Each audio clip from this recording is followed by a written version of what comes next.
So the simplest way to start playing from a lead sheet on a harp is to literally just play the note that you see written in the chord. So in that second measure, I see a C. I'm going to play C, coming to an F. Another C. There's nothing in the next measure. An A.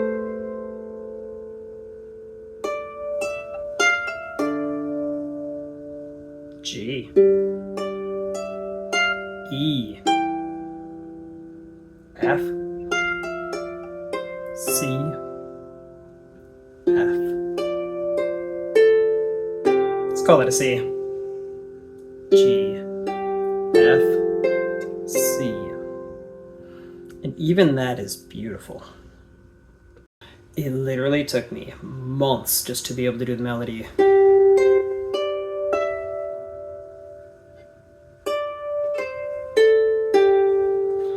Add that left hand, it was probably 6 or 9 months of playing total. When you're starting, it's going to be really hard, so maybe just do one note. Just do the first note.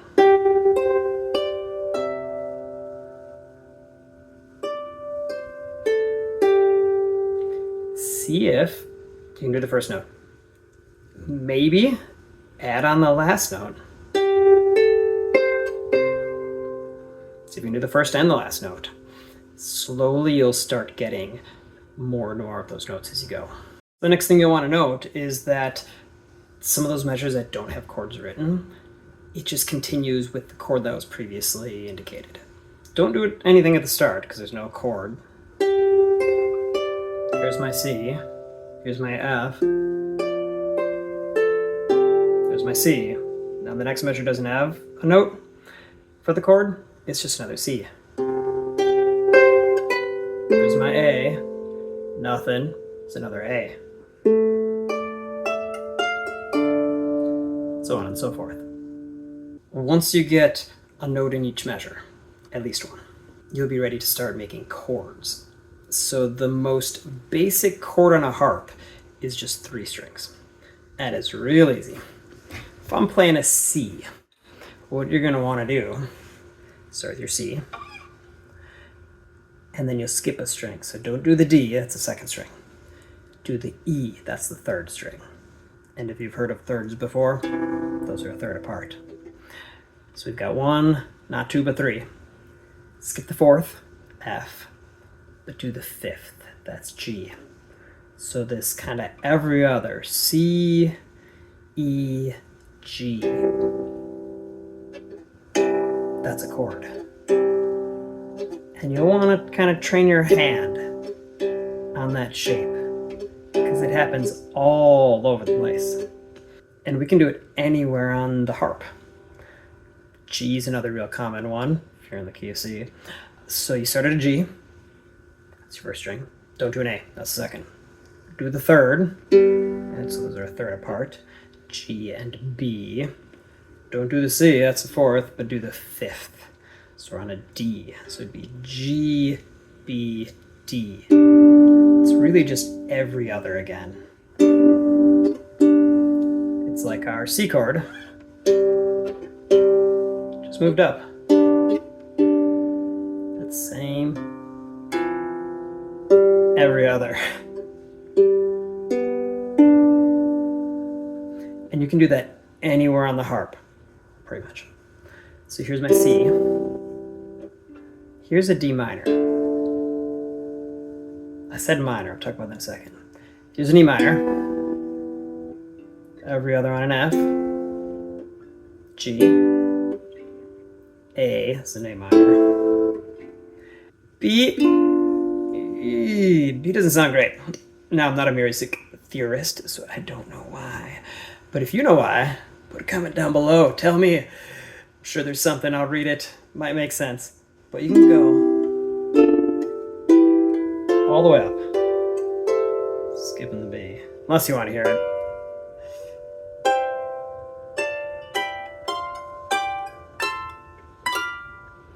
So those minor chords, it doesn't make a difference to us, but in decent lead sheets, when you see an A, assuming you're in the key of C major, it'll always, or should be always, written as an A minor. Same with D, D minor. Same with E, E minor. Good thing is, for us, it doesn't matter what chord it says. Just look at that letter. If it's a G, yeah, it's a G major, but it's just that every other is starting a G. If it's an A, yeah, it's an A minor, but it's just every other. The reason has to do with the spacing of the notes on a piano. So if you look from the A to the C, that third only contains one black key on a piano. So that says that some of our notes are only a semitone apart. If you look at a C chord, that first third, it has two black keys in between. Both of those jumps are full tones.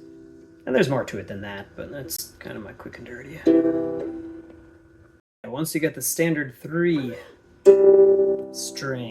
chord, again, that took me a while to get good at. A nice little way to add onto that 3-string chord is to put the octave on. So we'll be playing that low C along with the C an octave higher. Now we're still going to want to do every other starting at the C. So you do the C, the E, the G, and then you got to stretch to get that next C. So I'm kind of playing that bottom note with my ring finger, C, E, G, and then I'll grab an octave higher. And again, works anywhere. There was an F, there's a G, every other for the first 3, and then add the octave. Kind of fills the sound out of them nicely. 3-note, starting at a D minor. 3-note with the octave. Sounds a little rounder, a little fuller. The reason that might actually be important, even if you aren't good at grabbing that extra octave, you will sometimes see 7th chords. I tend to see G7 as a real common one. So instead of doing that every other with the octave, right? G, B, D, G again. That high G is considered the 8th string, right? First for the G, 2nd, 3rd, 4th, 5th, 6th, 7th, 8th. A G7 drops that octave down to an F. Kind of feels a little unfinished, but in the middle of a piece of music, it does sound nice. Another one I'll see often is a D7. So instead of the D, F, A, and on the octave, the 8th string, we'll do the 7th string. C7? I don't see that one very often, but could happen. Why it might be important is if you're doing the 3 strings and you start working up to that octave, if you see a D7 chord, it's best, there was D7, it's best not to grab the octave. You can get away with the every other starting a D if it says D7, but if you add that octave, it's going to sound funny. If you're starting to pull the octave, trust me, I've done this in a group, don't pull the octave if it says a D7.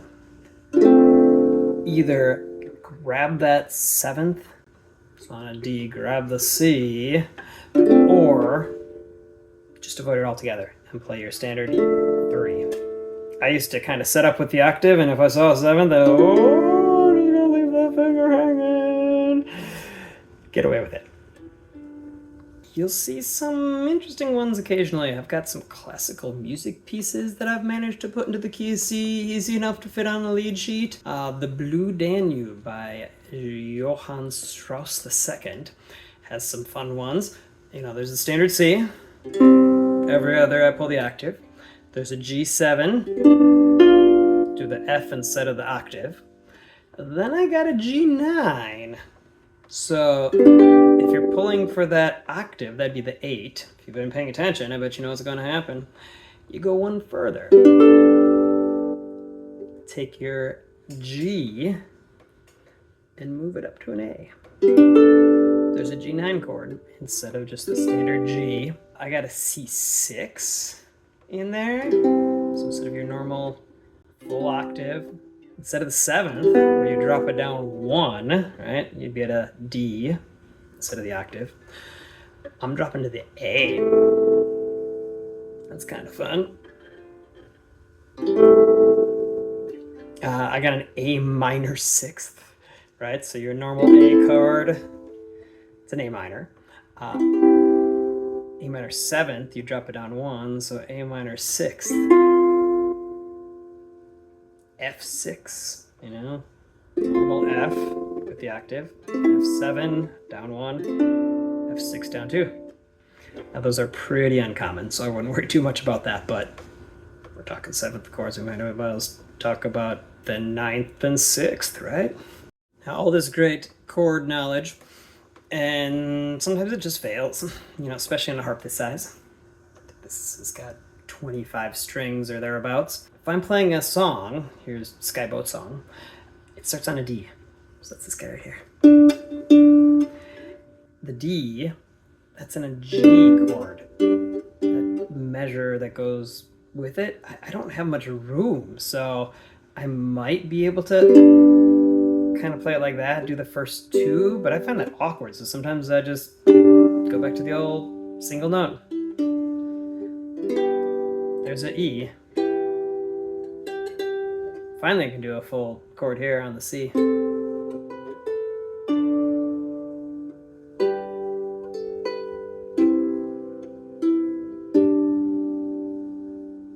I just naturally roll my chords a lot of the times. You might not know how to do that, so let me show you the difference and how you do that. Here's a bit of Skye Boat Song just played straight. Lock chords, I sometimes hear this called.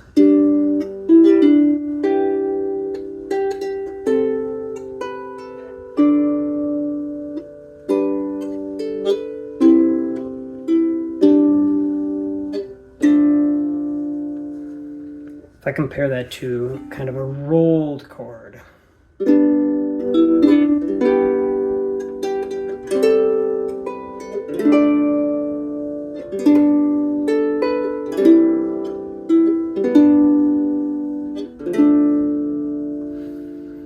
What I'm doing, instead of grabbing the whole chord, just releasing all at once, you know, probably I should be pulling into my hand, that's the proper technique, but I kind of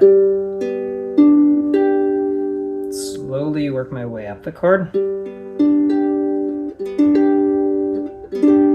can almost roll your hand off instead of you get.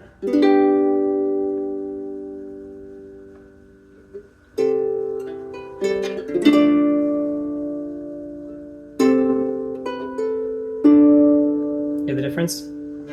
I find it works really well for slow songs. It kind of lengthens that chord a little bit. Sometimes when I find that I'm going fast, I don't have time to get down to a full chord, you know.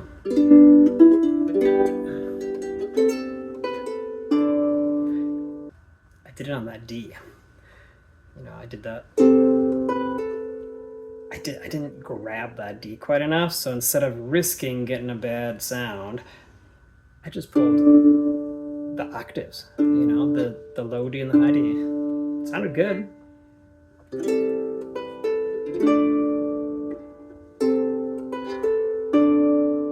It's a little more staccato, but I like it. Once you can reliably pull a chord, it's nice to be able to do accompaniment patterns to kind of go with the time signature.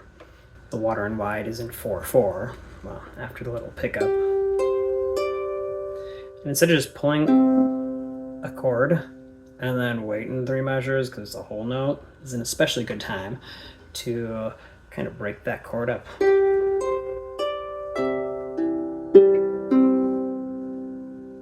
I just, instead of pulling it all, went 1, 2, 3, 4. So that's the 1, 3, 5, 8. And then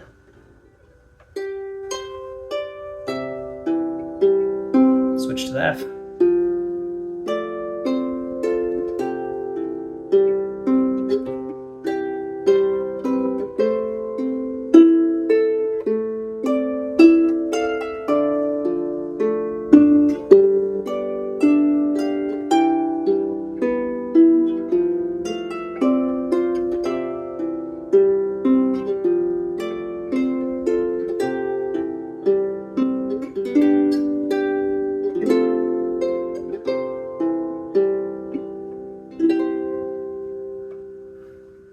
So I got a couple little bits I had to figure out in there.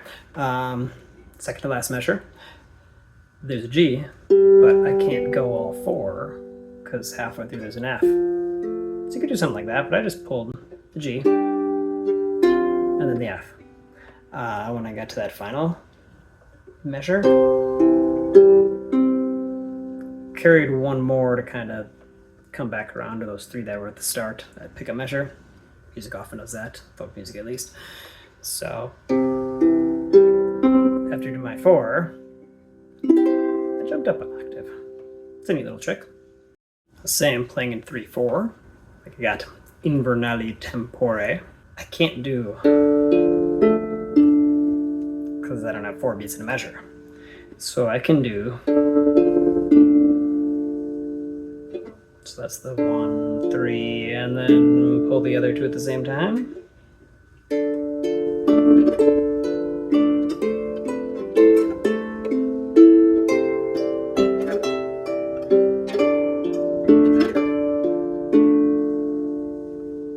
Alternately, you could just stick to the 3.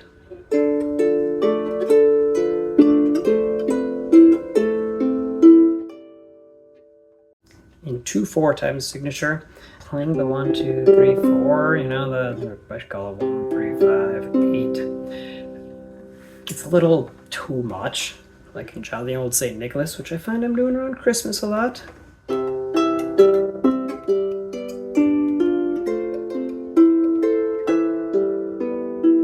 I suppose if you're playing it slow, but I kind of like to block it a little more. So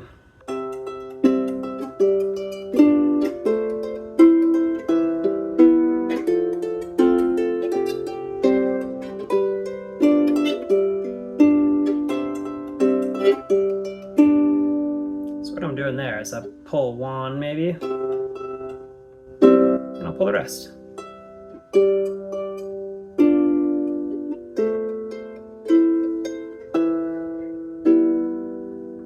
Sometimes, like on the held notes, I'll play them all.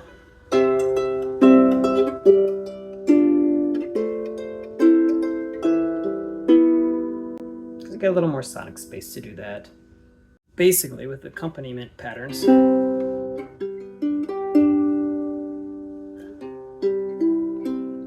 anything pretty much sounds good.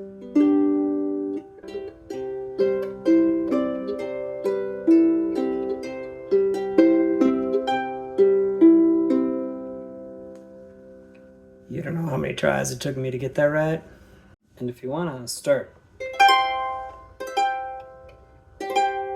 filling out that right hand a little bit, there'll be another video over here. So you should probably click on that one if you're ready. Do it.